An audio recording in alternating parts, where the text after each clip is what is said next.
পানির অভাব তীব্র, পেট্রোল পাম্প বন্ধ, বিদ্যুৎ গ্যাস নেই, বাজার জনশূন্য, জিনিসপত্র নেই সরকারি দোকানেও।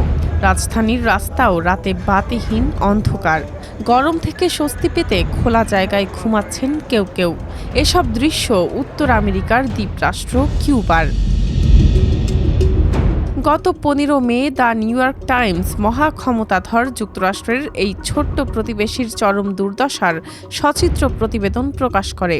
আ নেশন গোয়িং ডার্ক শিরোনামের প্রতিবেদনটিতে বলা হয়, কিউবাবাসীকে দুঃখ কষ্ট মানিয়ে চলতে হচ্ছে ৬ দশকের বেশি সময় ধরেই। ১৯৫৯ সালে কিউবায় সমাজতান্ত্রিক বিপ্লবের পর যুক্তরাষ্ট্রের সঙ্গে শত্রুতা ও নানা অবরোধের কারণে এই দ্বীপের বাসিন্দাদের ওপর নেমে আসে দুর্ভোগ। ৬৬ বছর ধরে চলা এই দুর্ভোগ যেন সব সীমা ছাড়িয়ে যাচ্ছে। চলতি বছর ৩ জানুয়ারি মার্কিন সেনারা ভেনেজুয়েলার প্রেসিডেন্ট নিকোলা মাদুরোকে তুলে আনার পর ট্রাম্প প্রশাসন ভেনেজুয়েলা থেকে কিউবায় আসা জ্বালানি তেলের সরবরাহ বন্ধ করে দেয়। এরপর থেকে দ্বীপটি যেন শিল্পযুগের আগের অবস্থায় ফিরে যাচ্ছে। ঘরবাড়ি, শহর, নগর সবকিছু অন্ধকারে ডুবে যাচ্ছে। কলকারখানায় স্থবিরতা।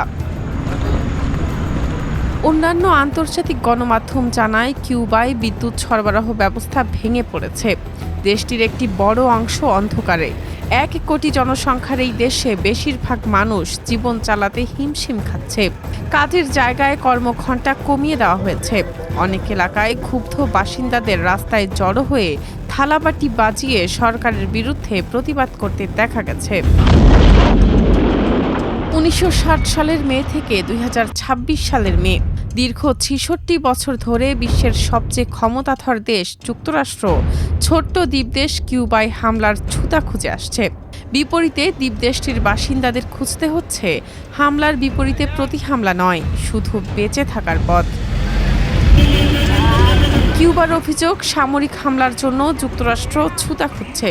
বিবিসির এমন শিরোনাম অনেকের মনে অতীত জাগিয়ে তুলতে পারে, কেননা এ ধরনের সংবাদ বিশ্ববাসী পেয়ে আসছে ৬ দশকের বেশি সময় ধরে। অর্থাৎ কিউবা করছে অভিযোগ আর যুক্তরাষ্ট্র খুঁজছে ছুতা। গত ১৯ মে বিবিসির সেই প্রতিবেদনটিতে বলা হয়, কিউবার পররাষ্ট্রমন্ত্রীর অভিযোগ, ফ্লোরিডায় ড্রোন হামলার প্রস্তুতি নেওয়ার যে সংবাদ প্রকাশিত হয়েছে তা মূলত কিউবায় হামলার একটি অজুহাত মাত্র। কারণ ফ্লোরিডা থেকে কিউবা ঢিল ছোড়া দূরত্বে অবস্থিত। মার্কিন সংবাদ মাধ্যম এক্সিওস জানিয়েছিল, কিউবার হাতে ৩০০ ড্রোন আছে এবং সেগুলো দিয়ে মার্কিন লক্ষ্যবস্তুতে হামলার আলোচনা চলছে। এদিকে কিউবার কমিউনিস্ট শাসকদের নিকোলা মাদুরোর পরিণতি ভোগ করার হুমকি দিয়েছেন প্রেসিডেন্ট ট্রাম্প। গত ৩ জানুয়ারি ভেনেজুয়েলার রাজধানী কারাকাসে গোপন অভিযান চালিয়ে মাদুরোকে তুলে আনার পর অনেকে আশঙ্কা করেছিলেন এরপর কিউবার পালা। বিবিসির প্রতিবেদনটিতে আরও বলা হয়, যুক্তরাষ্ট্রের কঠোর তেল নিষেধাজ্ঞার কারণে কিউবা চরম জ্বালানি সংকটে ভুগছে। ট্রাম্প প্রশাসন চাপ দিচ্ছে কিউবার সরকারকে চুক্তিতে পৌঁছাতে। মার্কিন সংবাদ মাধ্যমে ফ্লোরিডায় সম্ভাব্য হামলার সংবাদ প্রকাশিত হওয়ার পর কিউবার পররাষ্ট্রমন্ত্রী ব্রুনো রদ্রিগেজ বলেন, কিউবা যুক্তরাষ্ট্রের জন্য হুমকি নয় এবং যুদ্ধে জড়ানোর কোনো ইচ্ছাও তাদের নেই।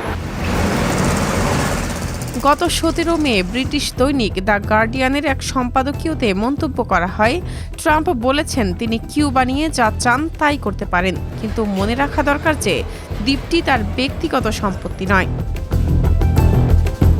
অতীত বলছে, ১৯৫৯ সালে ফিদেল কাস্ত্রোর নেতৃত্বে কিউবায় সমাজতান্ত্রিক বিপ্লবের মাধ্যমে পতন হয় দীর্ঘদিনের স্বৈর শাসক ফুলহেন্সিও বাতিস্তার। এর মাস ৬ মধ্যে কিউবার কমিউনিস্ট সরকারের সঙ্গে পুঁজিবাদী যুক্তরাষ্ট্রের সম্পর্কের অবনতি শুরু হতে থাকে।